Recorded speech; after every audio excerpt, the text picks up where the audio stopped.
میں مدد ہوئی۔ دوست محمد بلوچستان سے تعلق رکھنے والے آرٹسٹ ہیں۔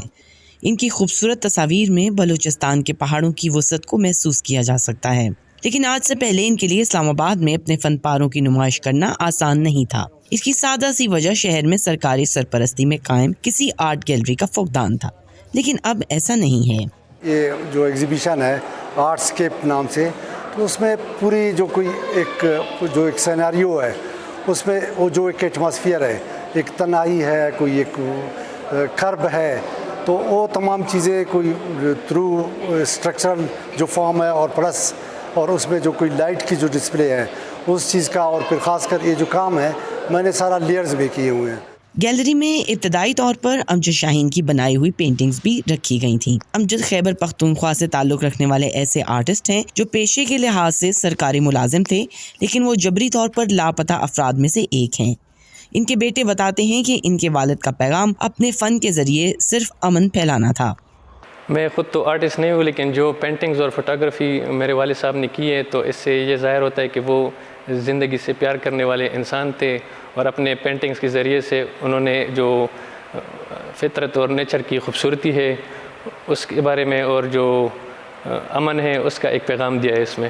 گیلری کے چیف کیوریٹر جمال شاہ کا کہنا ہے کہ گیلری کا قیام اسی لیے عمل میں لایا گیا تاکہ ملک کے مختلف حصوں سے تعلق رکھنے والے فنکاروں کو اپنے آرٹ کے ذریعے لوگوں تک پہنچنے کا موقع ملے اور شہریوں کو کلچر کا ایک نیا پلیٹ فارم فراہم کیا جا سکے۔ ہم چاہتے ہیں کہ یہ جگہ جو ہے اسلام آباد آرٹ گیلری، جس میں اور بہت ساری جگہ بھی ہیں اس کے اندر، یہ کلچرل ہب بن جائے۔ اسلام آباد ایک ڈپلومیٹک شہر ہے، کلچرلی اتنا رچ نہیں ہے، لیکن کلچر کی یہاں بڑی ضرورت ہے، تو ہم چاہتے ہیں کہ یہاں ایگزیبیشنز بھی ہوں، پوئٹری ریسائٹل ہو، بک لانچز ہوں، ٹاکس ہوں، میوزک کانسرٹس ہوں، تھیٹر ہو، سنیما وغیرہ، فلم اسکریننگز ہوں، تاکہ لوگ جو ہیں وہاں یہاں آ کے انجوائے کریں، اور کوشش ہماری یہ ہے کہ اس جگہ کو ہم بہت انکلوسیو بنائیں۔ شہر کے مرکز میں واقع F9 پارک کے بیچ میں ہونے کی وجہ سے بہت سے لوگ ٹہلتے ہوئے یہاں آ نکلتے ہیں، جن کے لیے یہ نئی گیلری خوشگوار حیرت کا سبب بھی بن رہی ہے۔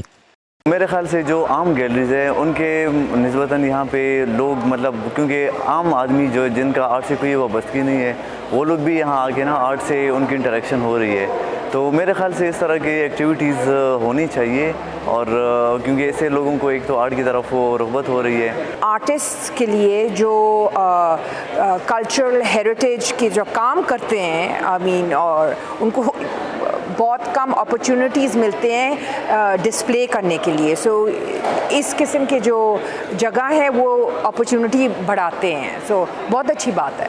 گیلری کو معروف ماہر تعمیرات نیر علی دادا نے ڈیزائن کیا تھا، لیکن اسے شروع میں گیلری کے طور پر استعمال نہیں کیا جاتا تھا، بلکہ ایک ریسٹورنٹ تھا جو لمبے عرصے سے بند پڑا تھا۔ کیپٹل ڈیولپمنٹ اتھارٹی نے اسے گیلری میں بدلنے کا فیصلہ کیا۔ جہاں کسی زمانے میں ایک ریسٹورنٹ ہوا کرتا تھا، وہاں اب یہ خوبصورت گیلری ہے جہاں پر آنے والے مختلف فن پاروں سے لطف اندوز ہوتے ہیں۔ اسلام آباد کے رہائشیوں کا کہنا ہے کہ ثقافتی لحاظ سے اس گیلری کا بنائے جانا کسی تازہ ہوا کے جھونکے سے کم نہیں۔ گیتی آرانیس، وائس آف امریکہ، اسلام آباد۔